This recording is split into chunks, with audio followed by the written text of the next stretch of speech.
Hey, yo, ladies and gentlemen, to you, the fellow watching this right now, I hope right now in your ears or on your eyeballs, or maybe even both of them on the YouTube channel, podcast, whatever it might be, hope you're having a lovely start to your weekend, your Friday. Happy Friday to you. Hello, Friday. Indeed. What's up? How y'all doing? We got a massive, double digits, 11-game slate today. We're going to break it down, though. Don't worry. Don't get overwhelmed here. We're going to go through like we always do, injury and status dashboard. Then we're going to smack you right on over to a bunch of guys, 17 guys, a guy from each team that I'm trying to pick out. And then on some teams, you just got to talk about more because there's a lot of value on an 11-game slate with already a big amount of injury news, with already a lot of questionable tags that are really going to shift the slate. And look, it's an 11-game slate that already has a lot of value in every price range, so you can do whatever you want. Hey, you want to build balance with a bunch of 7, 8, and 9K guys?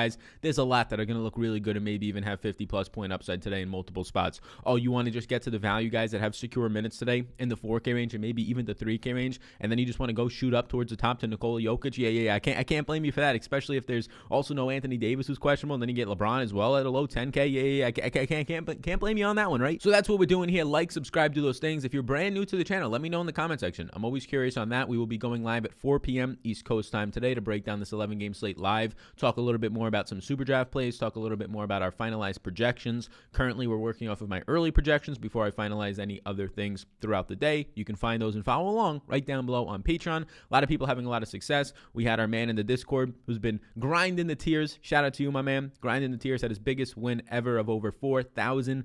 Ruski said he's going to be able to take out some of that money for taxes and then use the rest, or a decent amount of it, not totally all of it, still going to have a bankroll in DraftKings, but use some of that towards his student loans, which you love to hear that. You love to hear that. Making the nice financial decisions with it. You're turning your passion and the edges of tiers, it appears, of playing some DFS into a way to actually fund your lifestyle and get towards some of your goals of knocking out those crazy, terrible debt, right? Terrible debt. Knock that shit out, my man. So we love to hear that. We're going to get into it. Like, subscribe to those things. The sponsor of today's show, the hoodie that I'm rocking, if you're watching on the YouTube version, it's very, very warm. I wake up in a cold house. My girlfriend's still sleeping in a cold apartment. So, yeah, you got to stay warm somehow. Got some slippers on right now. Yeah, Superdraft's the sponsor of the show. I've seen a shit ton of people signing up over the last couple of days because Superdraft hit 2 days ago their biggest ever contest in NBA, 20K to first, $100,000 skis overall. And they continue to roll out big contests. Yes, that was a big contest, but I mean, $15,000 to first today, 75,000 people. And let me give you in on a little bit of a secret. Friday, all around Friday, is the least active day for NBA DFS. What does that mean? It means that the least people normally play. It means that the viewership overall usually tends to go down on not just my videos, but all across the industry. Why is that? Well, it's Friday. People want to hang out. People, even if it is a pandemic, they want to go out, if you're allowed to go out, to a bar safely, right, with some friends. They want to go over to their friends or their family's house, or they just want to chill out, relax, max, all cool with a significant other. It's Friday. The work week is over. You got to blow off some steam. The last thing they want to do is be tracking 25 injuries like I'm going to be doing tonight in 11 games, right? So, yeah, little secret for you. Fridays are usually the softest days in the DFS NBA space, which on a site in Superdraft that has only been filling at 80%, last Friday it filled at 80% flat, it's going to leave some nice voids if you're playing over there. So, again, your first dollar should be going over to Superdraft until those contests start filling, because you're playing against people, or you're basically playing against zeros in 20 to 30% of the field. You could use the code down below, SAL, S-A-L, to sign up over there. You get a free money bonus up to $500 Ruskis. The game mode is pretty simple. It's a multiplier. So, for example, today there's going to be guys like Anthony Davis, who is questionable, but he has a 1.2x multiplier. Whatever points he scores, you multiply it by an extra 1.2x, so 20% bonus points. So it all comes down to those bonus points, finding the value in the multipliers. People have been having a lot of success over there in general, and just better ROI chances, since the fact that you have to play against 20 or 30% less of the field. You only got to win. You only have to beat basically 70 to 80% of the field when the contest starts, whereas any other site, you have to beat 100% of the field. So, I mean, it's like you're in the grocery store, and you could take the item that's 20% off, the two items of the exact same brand, right? Exact same product. You can take the one that says, hey, this one's 20% off, just this item right here, or you can pay 20% more, and people continue to pay 20% more for DraftKings. I don't understand it. It's a marketing thing, but I rest my case. Check it out down below, Superdraft. Let's now get into the breakdown of the injury and status dashboard. Rajon Rondo is out today, and honestly, nobody really saw more minutes. I thought Brandon Goodwin might see some more minutes. He entered the rotation, but he only saw 4 minutes early on and then nothing after that. You saw some other guys getting minutes here and there, but they really just ended up giving bigger minutes to Kevin Huerter. He yet again played 34-plus minutes, getting 35 minutes. And with Gallo seeing his minutes increase to 30 minutes for the first time this year, you saw Gallo play 30 minutes, so that's kind of where those minutes fueled off to. So Rondo being out, yes, it's going to give like Kevin Huerter more secured minutes, maybe Cam Reddish, but it doesn't seem like he's going to go up all too much. much. Devontae Graham is questionable with the groin. You have to track this because if Devontae Graham is out, well, then Terry Rozier price point coming up, more appealing, right? Obviously, LaMelo Ball at 8,600 lost some minutes in that last game as the game blew out late, but LaMelo Ball still sees all the upside in the world, so he's somebody that you go to. That's something that you have to track, especially in a matchup against Minnesota where there's no D'Lo.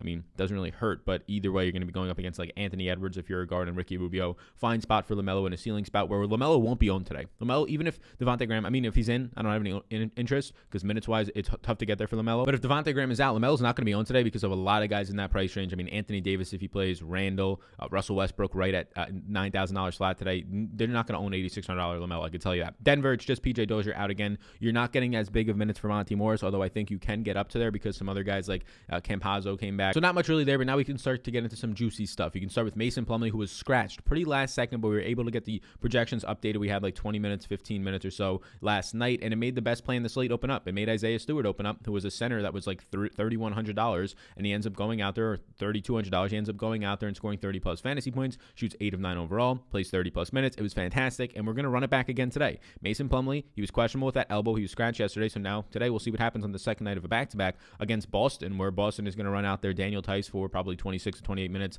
Thompson for probably around 22 minutes, so it's not really something that concerns me with the rookie Isaiah Stewart going out there. He will yet again, if he starts, look like a fantastic play, so that's big news on today's slate with Mason Plumlee. Anthony Davis is questionable with an Achilles. Alex Caruso is probable from the Lakers. Anthony Davis, if he's out, it's LeBron James at 10,100, looking really good against Memphis. If Anthony Davis is in with no minute restrictions and he's going to play 33 to 34 minutes at just $9,200, he's a smash play on both formats, Superdraft and DraftKings today. Memphis, just a lot of guys out today. Melton will be out again.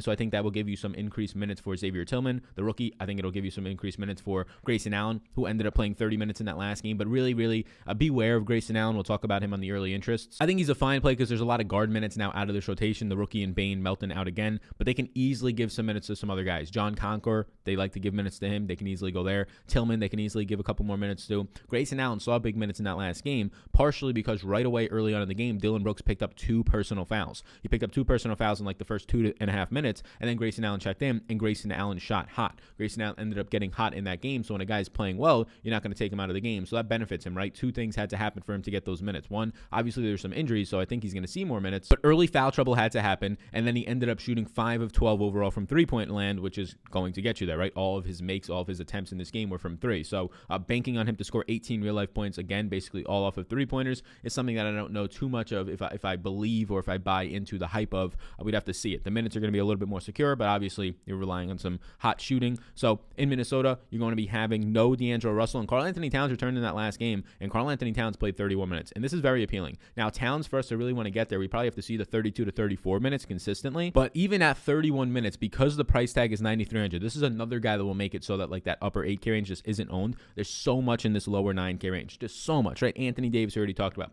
Russell Westbrook. I mean, you have Kawhi right at 9,500. This is a loaded 9K range, and now you have Karl Anthony Towns with no D'Angelo Russell here. Towns in his first game back shoots 15 times, plays 31 minutes, has 18 real-life points, and scores 38 fantasy points. I mean, this isn't a game where you assume that he was limited. He wasn't hurt, right? He had COVID, and he had some obvious complications with COVID. He had complications in his personal life, losing loved ones, his mother included, to COVID. So, I mean, mentally, it's very hard for him. But if we're just talking about Towns, like, it's not a lower body injury, it's just conditioning at this point. And in your first game back, you're playing 31 minutes. It seems like you're decently conditioned. But even if Towns plays just, let's just say 31 minutes in this game again, against Charlotte and Cody Zeller, Towns can easily pay off a $9,300 price tag in 31 minutes. I mean, earlier this year, he was playing like 30 minutes a game. This is what he was doing. 30 minutes, 47 fantasy points. 30 minutes, 53 fantasy points, right? Now, ideally, you get 34, 35, but Karl Anthony Towns is clearly in play today at $9,300, especially if the ownership is lower, which I do think will be the case if Anthony Davis plays, and because of Russell Westbrook without Bradley Beal. Shai Gilgeous-Alexander, we can scroll down for the rest of these injuries. Love giving you guys the injury news because it's very, very important to start your day, even if you're watching this in the middle of the day or closer to lock.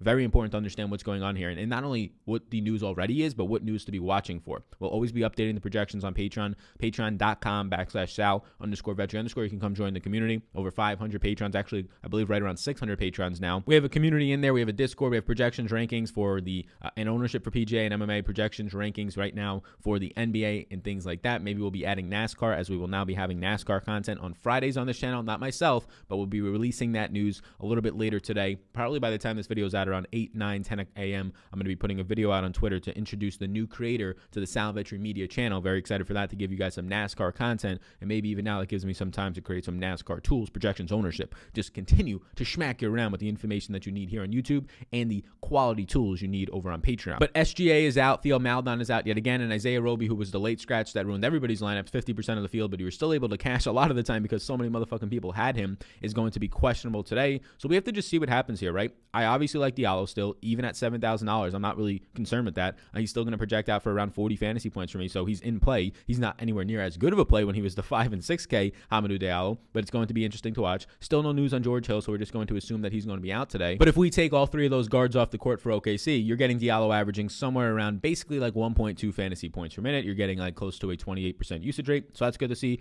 Kendrick Williams plays the most minutes with all those guys off the court. If Kendrick Williams starts, I'll be interested, right? But he had that big game the last time out. He is averaging 0.86 fantasy points per minute, but he's also shooting right now 54% from three-point land in a limited sample of 151 minutes with these guys off the court. So obviously, I don't think Kendrick Williams is going to become the best three-point shooter in the NBA, so 54% is going to go down. So if people start to hop to Kendrick Williams, it's just an easy fade for me based on the fact that he's going to regress from the three-point line. So we can talk about the early interest with SGA out, but yes, you're going to be having some of these guards, mainly Diallo again looking really nice, and then just fill in the blanks with whoever fits into your lineup. Lou Dort played 40-plus minutes in that last game. Dort's going to look good. Baisley's okay, but doesn't really do much for me. Horford has a pretty nice ceiling, as you're seeing now, as he's picking up more assists and more stable rebounds without SGA out there. Frank Mason, the guy that looked fantastic, the guy that looked like one of the top value plays. He was probably the second best value play, only behind Isaiah Stewart yesterday, and after 4 minutes, he ends up getting hurt in that game, and this is a team that lacks bodies already. They're just losing every single one of their guards. They literally signed Frank Mason just so they can have some guard depth. I mean, being a guard right now in Orlando is the worst possible thing that can happen to you. It's like looking at the Grim Reaper in his face and just going up, right? Final destination, being on there and just going up. I know I'm next at this point, right?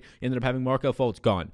You have Michael Carter-Williams, who's questionable for today at least, so maybe he joins back, but he's been out for a long time. You had Cole Anthony, the rookie, get hurt. Now you have Frank Mason get hurt with a groin injury. So here's the deal. Track Orlando, because Orlando somehow today there's going to be value one way or another, right? You're going to have none of these guys play, meaning Frank Mason doesn't play, Cole Anthony doesn't play, Carter-Williams doesn't play, Evan Fournier doesn't play again. All those guys missed yesterday. Mason left after 4 minutes. And then the value becomes tremendous on Terrence Ross and James Ennis, who played 39 minutes, and Dwayne Bacon, and obviously Vooch at the same price point. 9,400 continues to look great. Or some guys will play. If it's Frank Mason, the only one playing at 4,600, run him back. He's going to project out for like close to 30 fantasy points. And honestly, I hope it's Cole Anthony, because Cole Anthony is only $5,200 today. If Cole Anthony is back and he's not going to be on a minutes limit, he's going to play 32 plus minutes at $5,200 with nobody else out there. I mean, James Ennis is literally playing close to 40 minutes right now. Cole Anthony might play 34, 35. So keep an eye on this. You might have Michael Carter-Williams jump back in, and all these other guys are out. So track the starters for Orlando. We'll be updating via Patreon. If all these guys are out, they're going to be really lacking bodies, and it's going to be the Terrence Ross show. If all these guys are in, well then, yeah, Cole Anthony at 5,200 looks appealing, and also Evan Fournier's price point is dropping a good amount. Also, to make matters worse for their rotation, Al-Farouq Amino is doubtful today after returning for like a game or two. Mike Conley out again, and you continue to see the same guys benefit. Jordan Clarkson gets his minutes bumped to closer to 30. That's appealing. Hasn't been getting there as of late, so maybe that keeps his ownership lower today. I think it will on a massive slate just naturally. You've been seeing Joe Ingles continuously get there, coming off of a 38 fantasy point day, and that's nice to see because the assists are just staying steady for him, but the price point is rising. And then Donovan Mitchell is just becoming an absolute monster, picking up more assists, more ball handling responsibility. So that's what's happening with Mike Conley out. That's what we kind of expect at this point, but just giving you the little bit of a news refresh there. Finally, as we get into the early interest, Bradley Beal out today. You know what the deal is there. It's Russell Westbrook show. Russell Westbrook show and Ish Smith picking up more minutes as long as he starts in place. Guys like Rui Hachimura average a little bit more fantasy points per minute as well, 1.04 without Beal on the court. So that's the biggest news so far today, is that Beal has been out in terms of stars, and the $9,000 Westbrook looks great. And then we have a lot of other news in terms of what could potentially happen as we just went through. Let's get into the early interests now. So as we get into the early interests, 17 players from 17 teams to talk about here, and also some other guys that we'll talk about on those teams as long as there's value. We'll go 3 at a time here, so let's start to scroll down. As we're here, like, subscribe, do all those things. I greatly appreciate it. And also, check me out on some other platforms. Twitter, one of them, right, at Vetri DFS. You can check my pinned tweet right now. I'm doing a new segment. We've done it for 3 days in a row now, and it's really generating some nice viewership, but also just some nice feedback. It's something that I continue to want to do daily and expect to do daily as long as it works out schedule-wise. It's called Today in Sports. It's 1 minute, and it's a mashup, and it's hard to describe without you watching it, but it's basically just me going through there, sitting in my thing without my green screen or anything like that, sitting in my office and having a combination of sports from that day, the big topic or the bigger 2 or 3 topics from that day for 1 minute, and just riffing, kind of, writing out some jokes and things like that. And it seems to be very successful so far, only generating positive feedback. It's being put out right now on TikTok, on Instagram, and on Twitter. So some of those short form platforms, it's just 1 minute a day. It's got a lot of high production editing in it, so I'm putting a lot of time time into this. It's something that I plan to be doing daily or as often as I possibly can for the next 6 to 12 months, then judge the success of it. If it's shot off by them, well, obviously we're going to keep doing it. And if it hasn't, well, then maybe we'll rear back some of the resources getting pushed towards it, because it's like a 3 to 4 hour a day project for just this 1 minute of content. But I think there's massive upside in this show, so I please do. I just want any feedback on it, so check it out on those platforms. You can follow me on those platforms as well. It's just more content for all of you in terms of a valuable standpoint, coming from both the news standpoint. It's literally the news, it's today in sports, but also the comedy. So I think it's a nice little niche that we found in this space that nobody else is doing, and I think nobody else can do it as good as your boy. So appreciate it if you want to check that out. Let's get into these early interests now. And honestly, Gallo, I like Gallo a lot. Gallo played 30 minutes in that last game, and he ended up shooting like 1 of 11 from the field. So you're getting Gallo's minutes to come up, 25 and then 30. The last time out, they said he's going to be pushed up to a 30 minutes limit. You're getting him against a team that doesn't still have, San Antonio doesn't still have LaMarcus Aldridge, so that's nice in terms of what you're getting there. But he shot 12 times in that last game. So yeah, Gallo is somebody who's been limited all season long. It's hard to judge like his fantasy point per minute production because it's such a smaller sample than it should be, and he's not playing on the court as much as he should with the guys that he should be playing with, but he's averaging like 0.9 fantasy points per minute this year. He is shooting 60% true shooting percentage, and he gets a decent amount of rebounds and assists, nothing crazy, but Gallo at $4,800, yeah, it's going to look good. You tell me he gets 30 minutes again today, you tell me he shoots 12 times again today, even if you continue to shoot bad and shoot 4 of 12 from the field, it's going to get you there a lot of the time at 4,800. You basically just need 24 points for it to not to ruin your lineup, and for him to get a fantasy point per minute, Gallo, right, you remember on the Clippers, it's a guy who can easily drop a fantasy point per minute. Next man up, and oh yeah, if you don't know now, you know, you already know, Zach LaVine's on this list. I told you the last time out, he's at $9,000. People are going to be afraid to play Zach LaVine at $9,000, but not us. Not if you're watching this channel. And if people are not recommending Zach LaVine when he's at $9,000 because, he's too expensive now. This is a guy who was just $8,400 a couple days ago. Yeah, and he's still without all the other producers on his team. Wendell Carter doubtful today. Laurie, no update. Otto Porter, still no update, right? He ended up playing just 33 minutes in a blowout against Orlando in that first game and scores 55 points. Then 59, then 49 points, then 65 points, right? I'm not expecting 65, but the price point coming up $200, and overall, the price point since he's been balling up, coming up only $600, is not appropriate. It's not appropriate for a guy who's basically LeBron James over these last couple games in fantasy. And oh my God, a couple people's brains just blew out. This guy has no credibility. He's calling Zach LaVine LeBron James. No, we're talking fantasy point per minute wise. This season, in a strong sample of 200 minutes, a pretty strong sample of 200 minutes, without Laurie, Otto Porter, or Wendell Carter, the only other strong producers on this team outside of probably Kobe White, he's averaging 1.56 fantasy points per minute LaVine. Am I going to project him for 1.56? No, I'm not going to project him to be every single day Nikola Jokic out there. But you can be damn sure that I'm going to project him out there to be similar to Damian Lillard, right? To be right around a 1.35, 1.4 fantasy point per minute producer. And if you haven't checked lately, Lillard has consistently been like a $10,000 player. Zach LaVine at $9,200 is still too cheap. After that, I would go to Kobe White, whose price point is still fair for a guy coming off of a game where he shot 20 times. Good to see that volume go up for him. And then Denzel Valentine, if you're looking for a mid-range option, a power forward, small forward, $5,400 play. Nowhere near a priority on this big of a slate. I'd rather go to a guy like Gallo over Denzel Valentine today. But yes, Zach LaVine strongly in play for me. Next up is Andre Drummond. Andre Drummond, that last game is a complete blowout. His price point just kind of stays the same. He only played like 13, 14 minutes early on because they lost by like 30-something points, and they're like, you know what, tonight's not our night. The problem with Andre Drummond, and the reason why even at this cheaper price point he's not a priority, yeah, I love the matchup against Enes Kanter for him. That looks really good. All the price points on these guys are plummeting. Sexton, 6,600 is the lowest that we've seen him in a while. But my concern with Andre Drummond is Jared Allen on the court next to him is a major concern. Now, the price point is kind of taking this into account, but he's a guy who averages a 40% rebounding rate so far this season. But now Jared Allen's starting alongside Drummond, and now Drummond's overall fantasy point per minute production has dropped. Andre Drummond at $8,200. There's a lot of guys in the 8K range and that lower 8K range that I'm going to be appealed to today. Drummond is the guy from Cleveland for me, then Sexton. So look, Drummond's recent performance, it's going to keep his ownership down, which is the first time we can say that in a while, but they're changing things in this rotation. They're putting another big next to him, which is affecting the way that he's playing. It's not as easy for him to clean up these 20-20s, right? Now his 20 rebound games are turning into 12 rebound games, which is kind of priced in right now, but he needs as many rebounds as he can get to get you there based on the fact that he just doesn't play big minutes all that often. Somebody who does play big minutes all that often is Mr. Nikola Jokic at $10,700, and yes, I'm going to be getting there. Nikola Jokic is my favorite max spend up option, right? The max spend up options are, your 10K plus, but really that upper echelon tier of Giannis, Luka, and Jokic. I like them all. None of them are terrible plays. They're all going to be in a player pool for me, but I would rank Jokic to one, especially with a nice little price discount here, and he's facing OKC, right? He's going up against an older Al Horford today. He's going up against against who else, right? The bodies that are going to be there. Maybe even no Isaiah Roby for some length. So Mike Muscala out there. So yeah, this is a really good spot. If you're concerned about a blowout, I get it. There's just no guys left on OKC against a quality and healthy Denver team. I mean, Denver's only missing right now PJ Dozier and Gary Harris. Not the guys that really hold you back if they're out from blowing out a team like OKC. So I understand the blowout concerns there. But Nikola Jokic, only 40-something fantasy points in the last game, and that's considered a terrible game, right? So his bust games don't come all that often. Now he's coming off of one of these bad games. He rarely busts back-to-back nights. He only played 30 minutes in that last game because they ended up beating Cleveland by 38 points. So yeah,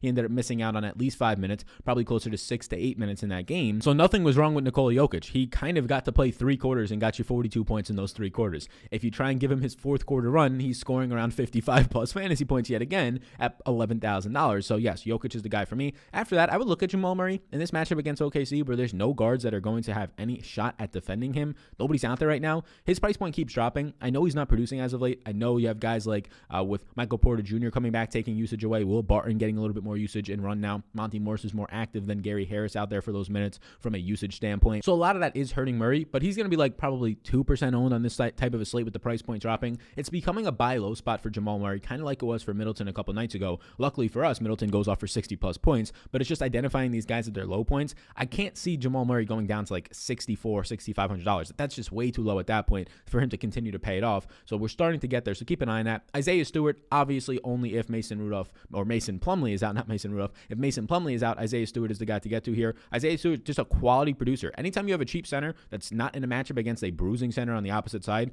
I mean, Tristan Thompson, Daniel Tice not scaring me all that much. Anytime that you have that in fantasy, and as long as they're a decent producer, it's going to look good for you. And Isaiah Stewart has been a decent producer. He's averaging about 0.9 fantasy points per minute so far this year and 411 minutes of play, right? Well, basically all of his minutes are with Mason Plumlee off the court because he backs up Mason Plumlee, averaging about 18 minutes per game this year. But I'm going to project him out for upper 20s a minute. Not going to give him 30 plus, but 28 minutes or so today. If there's no Mason Plumlee, that's going to be looking good. Isaiah Stewart, again, every single one of his minutes has been with Mason Plumlee off the court, so that sample that we have of him is very, very strong. Paul George is still going to miss today, so Kawhi Leonard's price point barely comes up after dropping about 60 fantasy points his last time out, and now he gets like one of the dream matchups against Chicago and this banged up Chicago team. So as long as the game stays close here, expect Kawhi Leonard to play 35 minutes and play really well at 9,500. Again, this 9K range is absolutely loaded. We haven't even gotten to some of the best plays in the range, and we've already talked about some really good plays in Zach Levine and Kawhi Leonard. So far this season without Paul George on the court and 327 minutes, Kawhi Leonard is averaging 1.39 fantasy points per minute on DraftKings and a 33.2% usage rate. He looks great on SuperDraft with a 1.25x multiplier, averaging a 24% assist percentage, so all of those things look good. Some other guys who get bumps, Luke Kennard plays the most minutes this year without George on the court.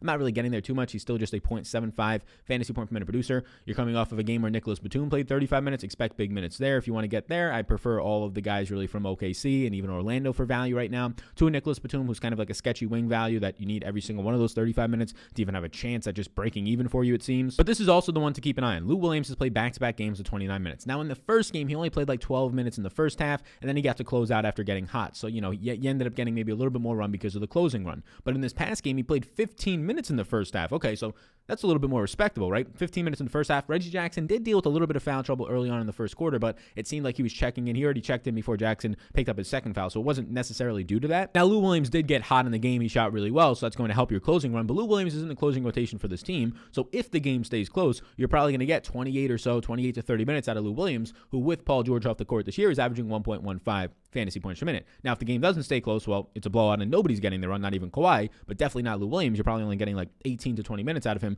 because he's picking up a lot of his minutes, like 8 of his minutes these last couple of games, majority of his minutes, well, not majority of his minutes, but like a third of his minutes to probably right around like 30% exactly of his minutes come right in that fourth quarter. So that's the risk reward upside for Lou Williams, but the man has been absolutely on fire without Paul George this year, averaging 1.15 fantasy points per minute. Let's get into the next 3 teams now. We can start with LeBron James. It's as simple as this. Against Memphis, if there's no Anthony Davis, $10,100 LeBron James, averaging over 1.5 fantasy points per minute. Without Anthony Davis, he's in play for me. If Anthony Davis is in, I'm not against LeBron. He's still in a player pool probably, but I'm not prioritizing him in my single entry 3 max lineups. And then Anthony Davis at 9,200 starts to become more of the play there. From Memphis, you got Joe Val if you want to get there. It's a tougher spot now against the Lakers if indeed you get Anthony Davis out there, but you got Joe Val if you wanted to get there. I'm not against it, especially if I assume he'll be lower owned. Yeah, John Morant at 7,100. Just a lot of Memphis just looks right? Kyle Anderson, Dylan Brooks continues to get in so much foul trouble. Grayson Allen, Allen, you're right. You got no Melton, you got no Bain today. These guards and Xavier Tillman, Grayson Allen, going to pick up more minutes. John Concord, going to pick up more minutes. Allen played 30 minutes in that last game. He just shot very well, right? He basically kept himself on the court because he shot well. He got to play more minutes in the first quarter than he ever would because Dylan Brooks picked up 2.5 fouls in the first, or he picked up 2 fouls in the first 2.5 minutes.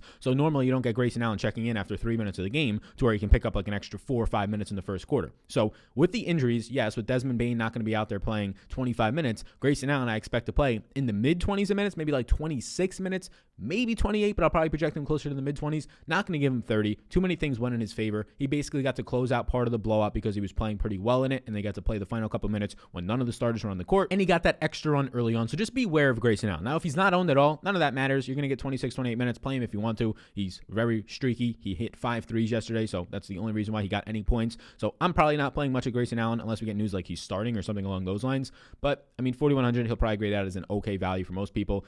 I'm going to stay away from it because there's a lot of things, and this is why you're at this channel right now, in this podcast, for all the big schmacks. There's a lot of things saying red flag, a guy who relies on three-point shooting, who got extended run because of a blowout and foul trouble, might be phantom minutes due to some injuries today. Yeah, I'll stay away from that probably. Karl Anthony Towns, we already mentioned it at 9,300. He's my guy today from Minnesota. There's no D'Angelo Russell, and Karl Anthony Towns, it was very encouraging to see him not play like 25 minutes in the first game back, so he didn't have to worry about, okay, when's he going to play 30 plus? No, he came right back in and he played 31 minutes. And early this year, he was playing like 30 minutes in a lot of games this year, right? Like normally they would get him up to 32, 34 if the game was close, but he would play 30 minutes in a lot of games and score you 50 fantasy points like it was nothing because Karl Anthony Towns, especially with D'Angelo Russell off the court this year, he's averaging 1.41 fantasy points per minute. And that's arguably low for Karl Anthony Towns. So yet another guy in this 9K range right now. Towns is a very appealing option against Charlotte today. I mean, Towns has the upside to go for 60 points against the Charlotte team, even in 30 minutes. He can average 2 fantasy points a minute. That's how good this motherfucker is, and I think people forget because he's been out. Your next 3 teams now, we're going to go to OKC. OKC's the team where you have to see, well, who's starting, right? Diallo at 7K. He's also going to be another fantastic option on the presenting sponsor of the show, Superdraft,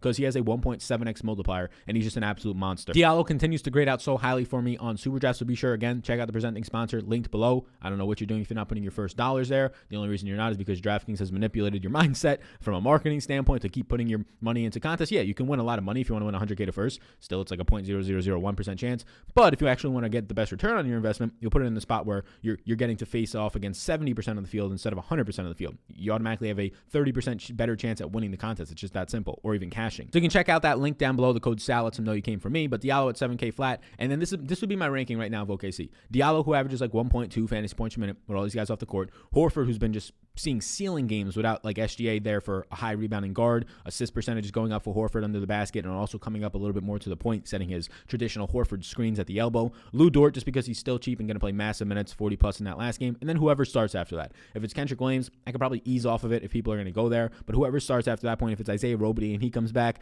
for his revenge on screwing all the DFSers the last time out. But that's where I'm at with that team. Terrence Ross at 5,600 is going to be one of the best plays on the slate if all these other guys are out. Now, I find it hard to believe that they're not going to address one of these other guards, whether it's Michael Carter-Williams finally, who's questionable, whether it is one of Cole Anthony and or Evan Fournier, because they just down so many bodies. I mean, it could really be not that massive of a groin injury for Frank Mason, and he can be back. But if all these guys are out, they're going to have to just start Terrence Ross. I expected Terrence Ross, he's normally the 6th man, to keep coming off the bench as long as they have bodies. But if they're only going to be dressing, especially if Amino's doubtful, you need 8 bodies to play an NBA game. If they only dress 8 bodies today, Terrence Ross is going to be one of those 5 starters. And if he's not, even better if he's playing off the bench with a couple other guys. Ross, he normally is fantastic of an option fantasy point per minute wise. And now if you can actually get like 33, 34 minutes out of him instead of 28, he's going to look like a slam dunk. But again, track the news here. Ross becomes a terrible play at 5,600 if everybody else is back. If you get Cole Anthony back. If you get guys like Evan Fournier back. Because then Ross is just playing his normal 28 minutes, maybe 29 minutes of backup run at a slightly increased price point. But this is the team I got to be watching for. Keep an eye on it. And I will say this. If Cole Anthony starts today at $5,200, Superdraft price point's incredible for him.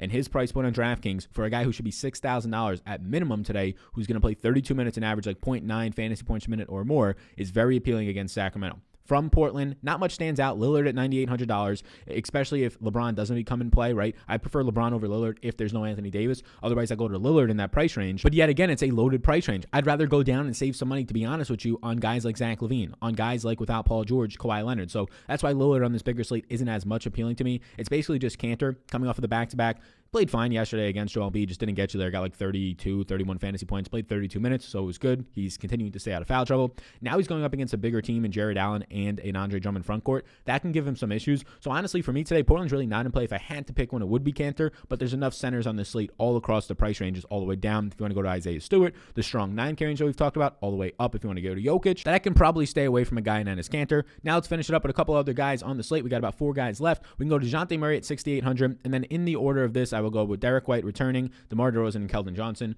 All of San Antonio just seems appropriately priced. I would say DeJounte's still slightly underpriced. He should probably be like $7,200, but it's a good matchup against Atlanta. You're going to probably get a projection of 31 minutes from me out of him. Still no LaMarcus Aldridge, so that rebounding rate will start to peak closer to 20% still, and you're going to get like 1.15 fantasy points a minute. So DeJounte looks good on all platforms, kind of in this price range where it's like a no man's land. He's next to Hamidou Diallo. I think it's tough to see. I'm going to have to check back in on the projections later today to see which one I actually like more, because right now I'm trying to say, I was going to say I like Diallo more, but the matchup against Denver versus Atlanta, it's probably going to lean to DeJounte Murray. We'll see those projections down below on Patreon if you want to follow along later today. From Sacramento, not much stands out, but Richaun Holmes, if he plays minutes, like Richaun Holmes lately, in his last game, he didn't get the minutes, but he's still underpriced. Richaun Holmes should probably be $6,100 to $6,200 is what I'll say. So it's nothing major there. He's only center eligible. So if you were to go to this mid-range for a center, I'd go to Richaun Holmes probably over, just factoring in the price point, like an Enes Kanter, and save that $1,500, because Holmes, he plays 30 minutes a game. In the last game, it was a game where he just got into some foul trouble, 5 personal fouls. He gets in foul trouble somewhat often, but it really impacted his minutes against Philly and Joel Embiid. He only played 22 minutes against his former team, the 76ers. But before that, you had 4 straight games of 30 minutes, and you had 5 straight games of 28 or more minutes. And when he's doing that, he's averaging a fantasy point per minute. He's scoring 31 and 40 fantasy points.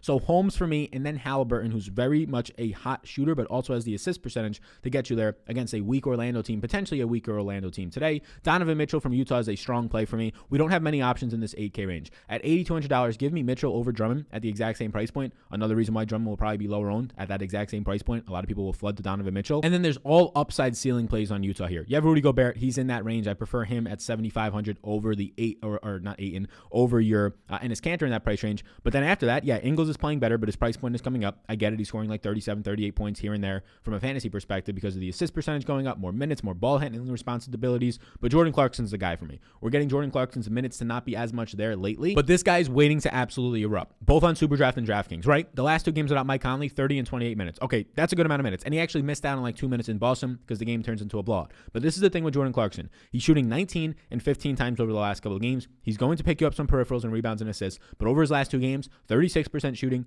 and 26% shooting. That is going to go up. Jordan Clarkson is somebody who's going to, at the very worst, start to shoot like 50%, right? He's going to start to shoot like 45, 50%. And when he starts doing that on 19 and 15 shot attempts, let's just call it 17 shot attempts today, he's probably going to score you 35 to 40 fantasy points. Jordan Clarkson's price point is slightly coming down from $6,000 because of some bad shooting nights, but the minutes are there, the shots are there. When they start falling, Jordan Clarkson is going to be somebody that you can see towards the top of your leaderboards on both Superdraft and DraftKings tonight. I think he's a very, very interesting play, especially because I assume no ownership comes in on him. And then potentially the play of the day, we can close it up with the man who's going to be massively, massively owned today, and for good reason. It's going to be Russell Westbrook, who people are very probably disappointed with his recent performances. His recent performances where I would say one of them is actually meaningful to be disappointed with is what I would say here. And even in that performance, he was $8,400 and scored 42 fantasy points, which basically means he got you there, right? Because his price point was that cheap. He didn't hurt you. He didn't help you. He just got you there. But in the games before that, he missed out on minutes in back-to-back games. He rested for one of those games. So we've only really had one game since, I would say, the second here, so 2 weeks now, where Russell Westbrook has gotten his full minutes because of blowouts. And in that game on the second, he scored 50 fantasy points, by the way. Let me just tell you that at $9,100. So now a $9,000 Russell Westbrook is going to go out there, project out for 34, 35 minutes without Bradley Beal on the court. Even with Bradley Beal on the court this year, he's averaging 1.36 fantasy points per minute. But then if you take Bradley Beal off the court, you give every single thing to Russell Westbrook. It's Russell Westbrook City today, 1.56 fantasy points per minute. He is probably the best play on the overall slate right now, factoring in just upside for your ceiling, right? We got guys like Isaiah Stewart maybe in the cheaper range, but factoring in your ceiling, your floor, 1.56 fantasy points per minute. Russell Westbrook, what that basically means is that he's averaging right around what Luka Doncic is averaging this year, except Luka is virtually $2,000 more expensive today. He's averaging a 40 or a 37% usage rate, 42% three-point shooting, which is actually pretty impressive, and a 51% assist percentage. 51% assists, 25% defensive rebounding rate. Westbrook is going to be highly owned today. Keep that in mind. It's going to make guys like right around him, Zach Levine, $200 more. It's going to make him much lower owned. But Westbrook is the one guy I'd be okay with eating the chalk against this Knicks team. After that, I assume Ish Smith starts and plays around 30 minutes for Bradley Beal. That looks good for Ish Smith. And then Rui Hachimura sees a nice bump up with no Bradley Beal in the court. Rui Hachimura so far this year is averaging 1.04 fantasy points per minute. Ish Smith averaging right around a fantasy point per minute. Leads the team in minutes total with 185 with no Beal on the court this season. So there's your in-depth breakdown for an 11-game slate on a Friday. We did it, folks. We did it. No need to be worried. We're going to be back later on today to update for a lot of news that I assume that we get, to talk about the projections even more, the finalized projections that you can follow down below for all the injury updates today. We're going to help you out. We're going to be there live. So hit that notification bell, right? Hit the notification bell if you're still here. Let me know if you watched the whole video. And when you tap that notification bell, it'll ring. So some people think they have it on just because the bell's there. No, you have to tap it, and then it'll like put some little things around it like it's ringing. So you do that on YouTube. If you're listening on the podcast version and you made it this far, might as well set yourself up for a raffle, a $100 raffle once a week for people ending up that leave a review, a 5-star rating and review. Literally takes 30 seconds on the Apple Store, so be sure to do that for a chance to get into that. If you're watching on YouTube still, you can go over to the podcast show, the Sal Vetri Show, and leave that review and just leave a way for me to contact you in the review as well. Your Twitter, your email, whatever it might be, but leave a 5-star rating and review. Takes 20 seconds. So thank you for tuning in. Like and subscribe before you go. The Patreon stuff is down below, and also support the sponsor of the show, Super Draft, because motherfuckers, you should be putting your first dollars there. That's linked down below. Promo code SAL gets you that free money bonus up to $500 Rooskies. I'll see you all at 4 p.m. today. The MMA video is out. We might have a NASCAR video today. We'll have an MMA live stream tomorrow, Saturday, with Manpreet and Appleby, I believe his name is. Very well respected in the MMA space, so be sure to check out that live stream, 5:30 p.m. East Coast time tomorrow night, and then we'll have some more NBA content over the weekend. You all rock. It's been a fun time. I'm going to go take myself a nice warm shower. I'm going to relax throughout the afternoon, making some projections, chilling out, relaxing, maxing, all cool. Enjoy the rest of your day, gang. Peace out.